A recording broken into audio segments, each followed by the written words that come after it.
Happening here at the beginning of this movie, the galactic evil empire is oppressing all races of all peoples, keeping everyone down underneath the emperor's thumb. And Princess Leia and her brother Luke Skywalker and a small band of rebels take on this giant death machine that the evil empire has created called the Death Star. And they're able to, with a small shot, find a thermal port, goes down into the Death Star, explodes the whole thing. Now I've ruined the whole movie for you. But it's Star Wars, 1970s. I mean, come on.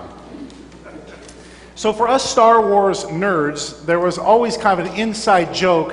Why would something so advanced and mechanical, why would they build something as the Death Star with such an easy flaw that's so easy to destroy? Well, that was taken on in a prequel movie that just came out called A Star Wars Story, Rogue One, where it tells the story of this fatal flaw of the Death Star.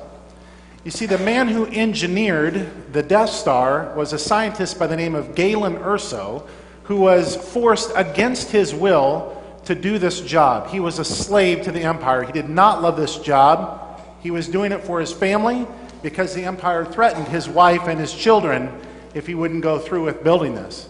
But all the time he was slaving through this world and suffering, he had a hope inside of him.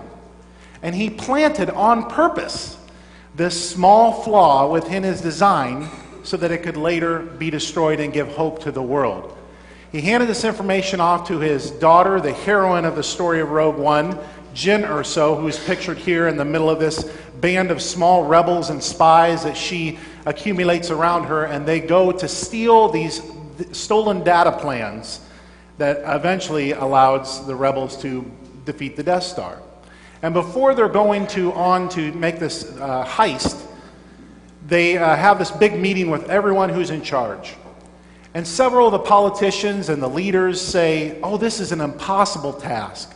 The odds are completely against you. It's a suicide mission.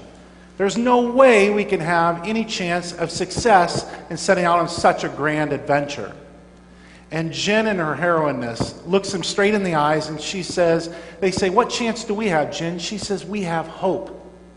Rebellions are built on hope, are they not? If there's one word that describes what happened, what God did at Easter, that word would be hope. An entire rebellion. Christ and his band of 12 rebels started a whole rebellion.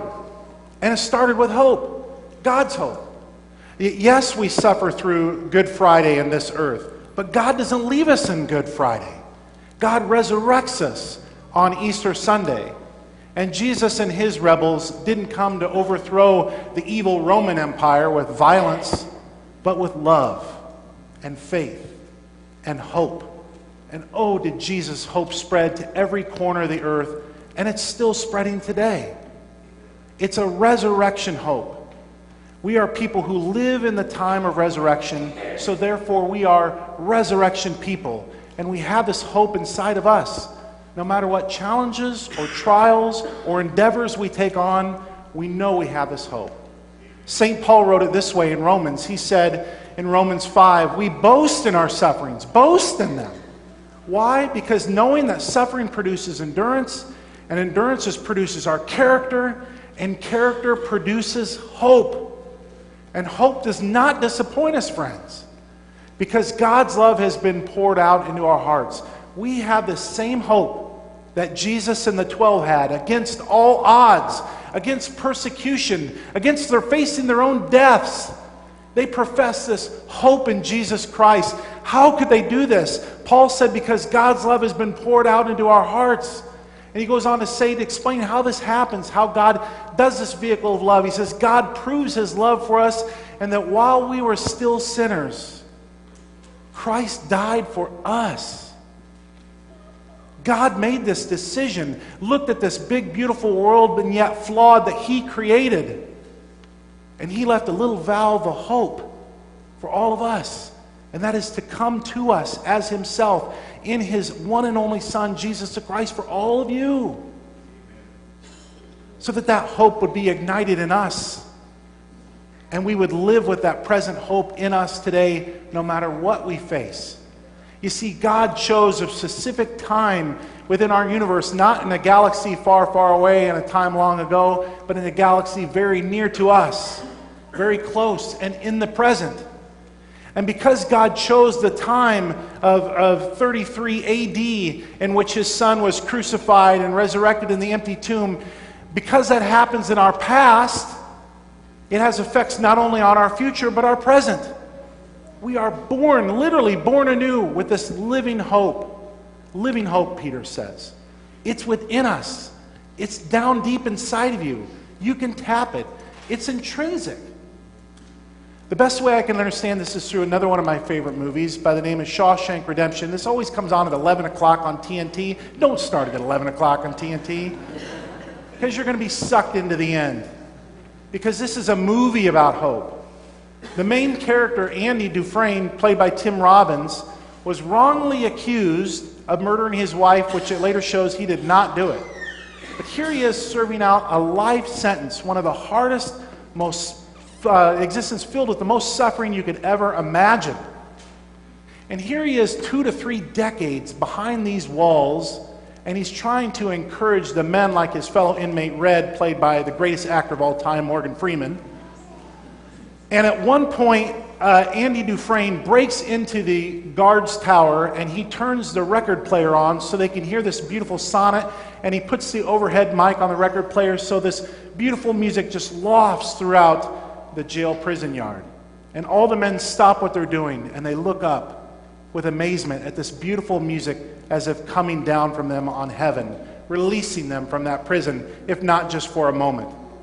Well, you can imagine, if you haven't seen the movie, what happens then. The guards break in, they drag Andy away for 30 days in isolation. And when Andy comes back and sits and has lunch in the lunchroom with his fellow prison inmates 30 days later, he's got a huge smile on his face. They said, "Andy, why do you have a huge smile on your face after 30 days in the hole?" And he said, "Well, I wasn't alone in there. I had Mozart with me." They said, "They let you drag that record player down into isolation with you?" He said, "No, I had it here, and I had it here." The guys look at him sideways as if they don't know what he's talking about, and he says, "Don't you know there's some things they can't take away from you? Like the beauty of music, it lives within you. There are some things that you don't rely on others to give you for your happiness. You don't rely on a politician or a ruler or an emperor, right?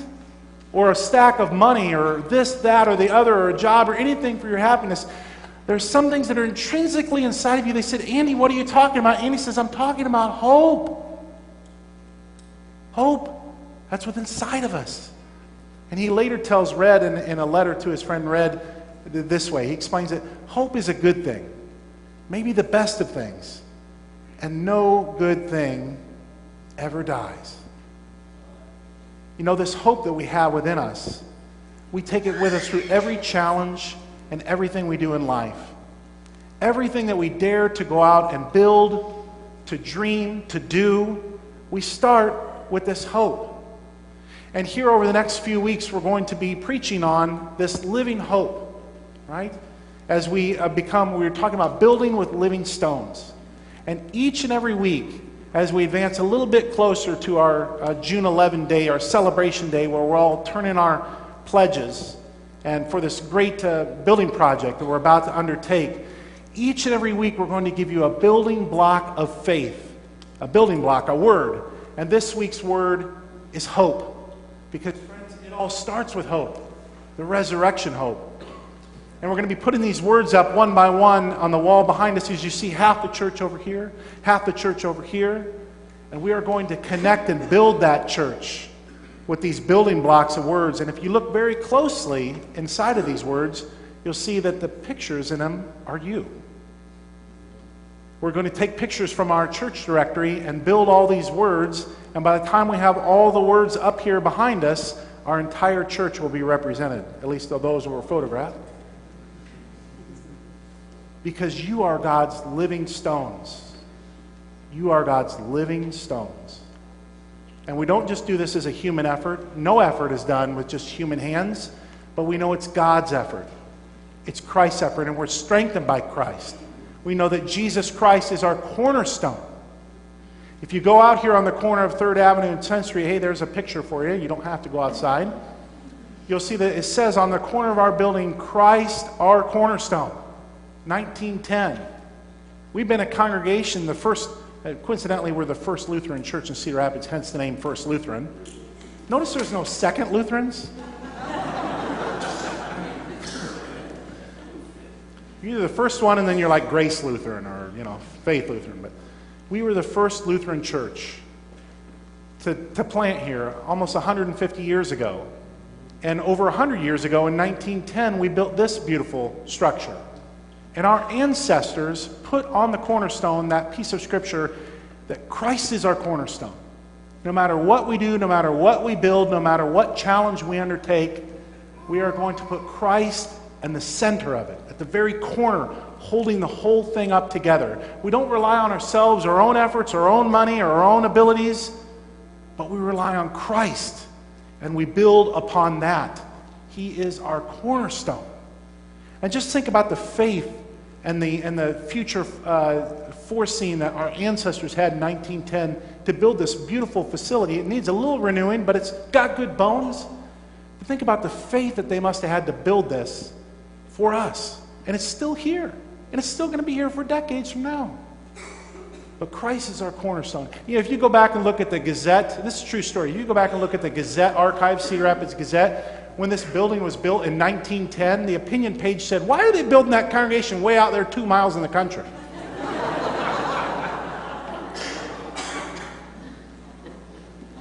Our ancestors couldn't see that we would be in the heart of the city, but we are. They had faith. They couldn't see it, but they relied on Christ and their efforts. Built by Christ. And Scripture says when we can't quite see the outcome, that's okay. When we can't quite see Jesus walking with us in our difficulties and our challenges, that's okay. Because as people of resurrection, we walk by faith, not by sight. We walk by faith, not by sight. We trust that Jesus is here with us even if we can't see him. And we trust that in whatever we do, we always have his hope. Amen.